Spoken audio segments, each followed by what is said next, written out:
Monsieur le Président de séance, Excellences, Mesdames et Messieurs les chefs d'État et de gouvernement, Monsieur le Secrétaire général des Nations Unies, Mesdames et Messieurs les ministres, distingués délégués, Mesdames et Messieurs, je suis honoré de prendre la parole au nom du peuple de la République démocratique du Congo à l'occasion de cette rencontre historique. Nous sommes réunis ici à Doha pour parler de ce qui, au fond, nous concerne tous sans distinction de continent, de richesse ou de puissance, la dignité humaine. 30 ans se sont écoulés depuis le sommet mondial pour le développement social tenu à Copenhague en 1995. À l'époque, les dirigeants du monde se sont engagés autour de 3 principes qui demeurent aujourd'hui encore indiscutables. Éradiquer la pauvreté, promouvoir le plein emploi et renforcer l'inclusion sociale. Ils avaient affirmé avec force que le progrès économique et technologique n'a de sens que s'il améliore la vie des gens et élève la condition humaine. 30 ans plus tard, nous avons le devoir moral d'admettre une vérité difficile: le monde n'a pas tenu toutes ses promesses. Car si l'humanité n'a jamais été aussi interconnectée, les fractures qui traversent notre société n'ont jamais été aussi profondes.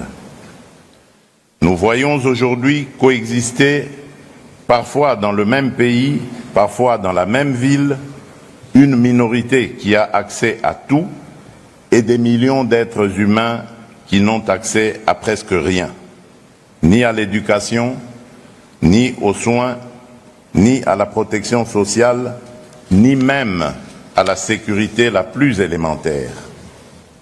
Ce paradoxe prive le développement de sa vocation première, être un facteur de cohésion, un vecteur de justice sociale, un instrument de paix sociale.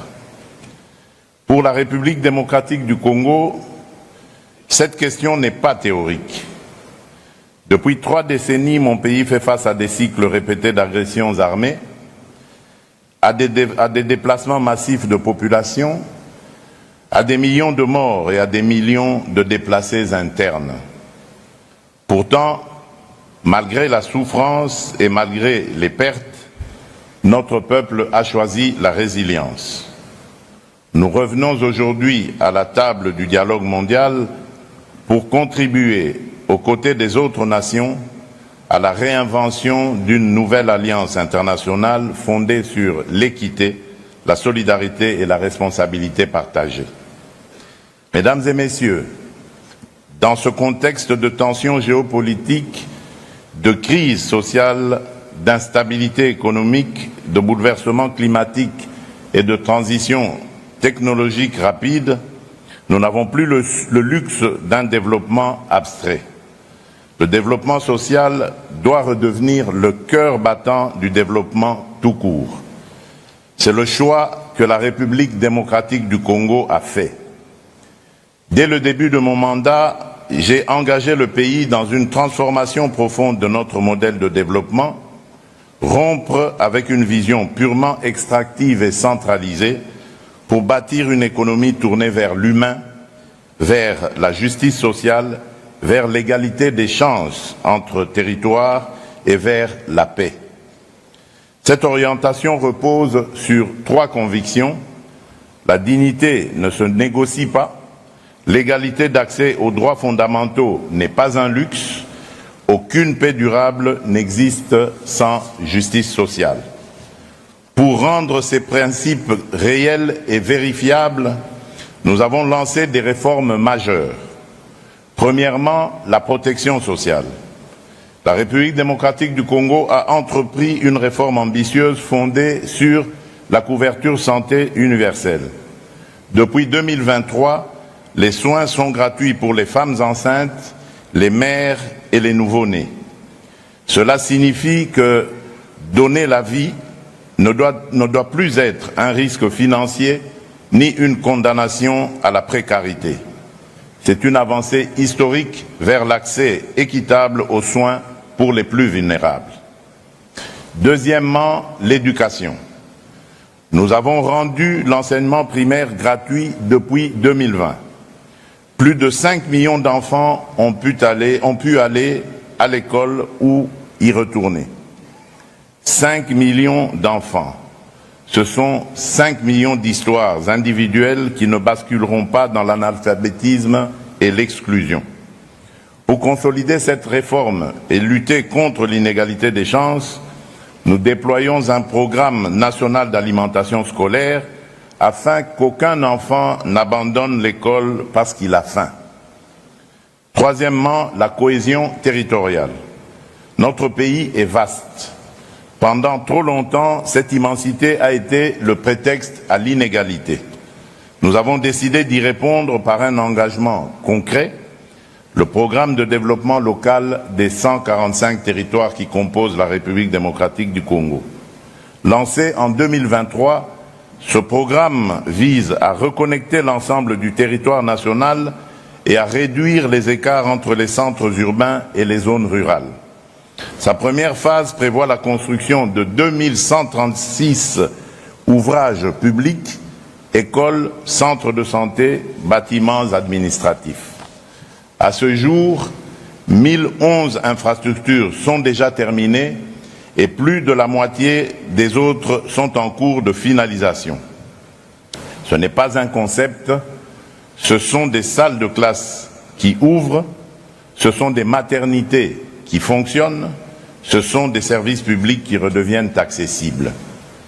Mais le programme de développement local des 145 territoires n'est pas seulement un chantier de briques, c'est aussi une politique de dignité économique. Nous accompagnons les petits producteurs ruraux, nous structurons les filières agricoles locales, nous stimulons les économies de proximité et nous créons des emplois décents. Car une mère qui peut vivre de son travail sans devoir quitter sa terre, c'est déjà une victoire sociale. Mesdames et messieurs, à ces chantiers sociaux s'ajoute aujourd'hui une nouvelle dimension incontournable, la dimension climatique. Le changement climatique n'est pas pour nous un débat académique. Il est une réalité vécue. Inondations meurtrières, érosions qui engloutissent des quartiers entiers, sécheresses qui détruisent les récoltes et plongent des familles entières dans l'insécurité alimentaire.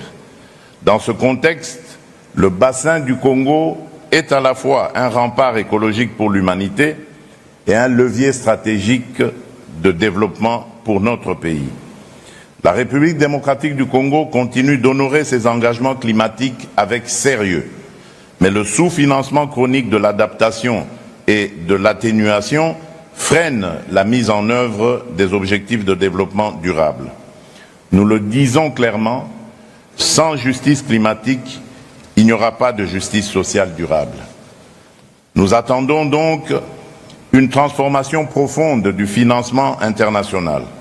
L'accès aux ressources vertes doit devenir plus prévisible, plus rapide et plus juste. Il ne peut pas reposer sur des conditionnalités qui punissent les pays vulnérables pour des désastres auxquels ils n'ont pas contribué. Nous plaidons pour un rééquilibrage réel entre le financement de l'atténuation et celui de l'adaptation, parce que protéger les populations qui subissent déjà les chocs climatiques est aussi urgent que réduire les émissions globales. Mesdames et messieurs, ce deuxième sommet mondial pour le développement social se réunit dans un moment charnière. Nous faisons face à des transitions simultanées, démographiques, environnementales, numériques et économiques.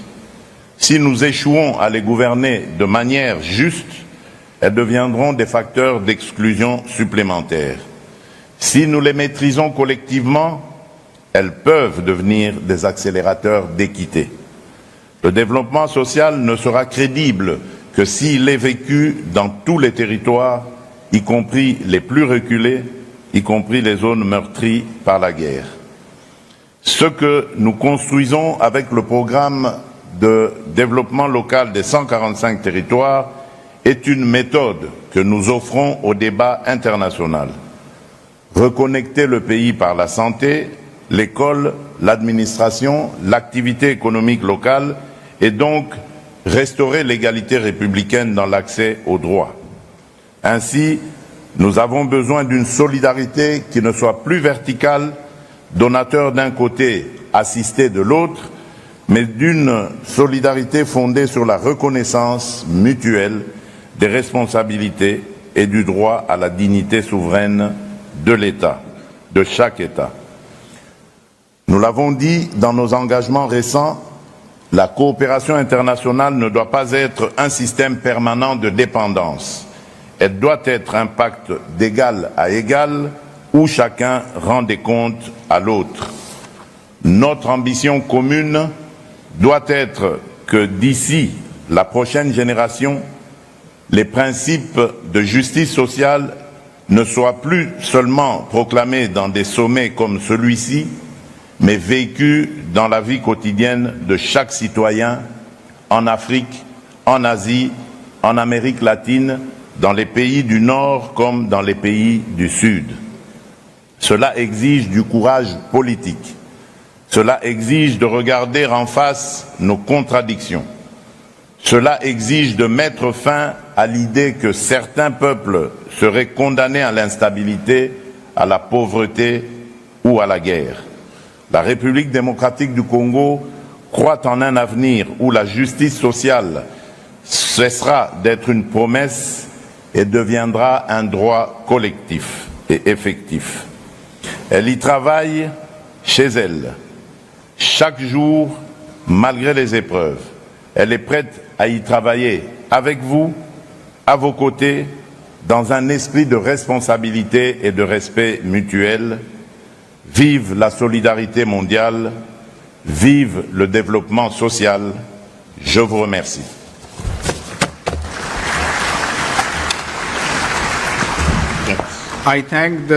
Je remercie le président de la République.